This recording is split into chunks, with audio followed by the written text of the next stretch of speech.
बिस्मिल्लाहिर्रहमानिर्रहीम। Francis bacon ने कहा था, पढ़ने से इंसान बनता है और लिखने से मुकम्मल इंसान। पढ़ने से इंसान की शख्सियत की तामीर होती है। बुक्स पढ़ने से इंसान की ज़ात में निखार पैदा होता है। इसके अंदर हर मौजू पर बात करने का हुनर आता है। वो किसी भी मौजू पर बात कर सकता है। किताबें पढ़ने की अहमियत पहले भी मैं अपनी एक वीडियो में बता चुकी हूँ। अब इससे नेक्स्ट स्टेप बताना चाहती हूँ। बच्चों, वो ये है कि आप अपने घरों में अपनी एक छोटी सी लाइब्रेरी बनाएं। किताबें इंसान को बहुत कुछ सिखाती हैं।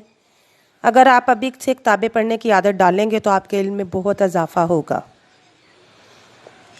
लेकिन इन किताबों को तरतीब और तरीक़ा से इस तरह रखना भी सीखिए कि आपके पास तमाम किताबें एक छोटी सी लाइब्रेरी की तरह लगे और आपको पता हो कि कौन सी किताब कहाँ पर रखी हुई है। ज़रूरी नहीं कि आपके पास लाइब्रेरी के लिए अलहदा से कोई कमरा हो। आप अपने कमरे में भी अपनी एक लाइब्रेरी बना सकते हैं। अगर आपके पास अपना एक अलहदा कमरा भी नहीं तो आपके घर के कमरों में मौजूद शेल्फ़ को इस्तेमाल कर सकते हैं।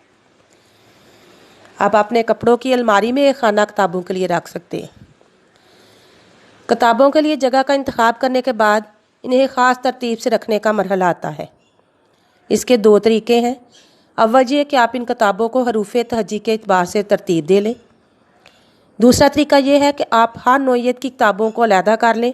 मसलन अगर आपके पास नज़मों की काफ़ी किताबें हैं और कहानियों की भी, तो आप नज़मों की किताबों को एक शेल्फ़ में रखें और इस शेल्फ़ पर वाज़ह तौर पर लिख लें नज़में, ताकि अगर आपके दोस्त भी आपकी लाइब्रेरी देखें तो इन्हें पता चल जाए कि आपके पास नज़मों की कितनी और कौन कौन सी किताबें हैं। इस तरह कहानियों की और दीगर तमाम किताबों को तरतीब से रख लें। अपनी इस छोटी सी लाइब्रेरी के करीब एक टेबल और एक कुर्सी ज़रूर रखें, ताकि टेबल की मदद से आप किताब को निकाल सकें और कुर्सी पर बैठकर आराम से देख सकें। शेल्फ़ की ऊंचाई किताबों की ऊंचाई से थोड़ी ज़्यादा होनी चाहिए ताकि किताब बआसानी निकल सके। अगर शेल्फ़ की ऊंचाई कम हो तो आप किताबों को खड़ा करने की बजाय लिटा दें। किताबों को महफूज रखने के लिए इन्हें सूरज की रोशनी से दूर रखें, नमी वाली जगह पर ना रखें और किताबों की जिल्द को भी ख़ास ख्याल रखें। बहुत से बच्चे पढ़ते हुए जिल्दें फाड़ लेते हैं। इस तरह किताब ज़ाया हो जाती है। बच्चों, आजकल लोगों का ख्याल है कि इंटरनेट पर सब कुछ मिल जाता है तो किताबों की क्या ज़रूरत। ये ठीक है, लेकिन बच्चों, किताब की अहमियत से किसी भी वक्त में इनकार नहीं किया जा सकता, क्योंकि हम मुसलमान हैं और किताब पर तो हम ईमान लाए हैं।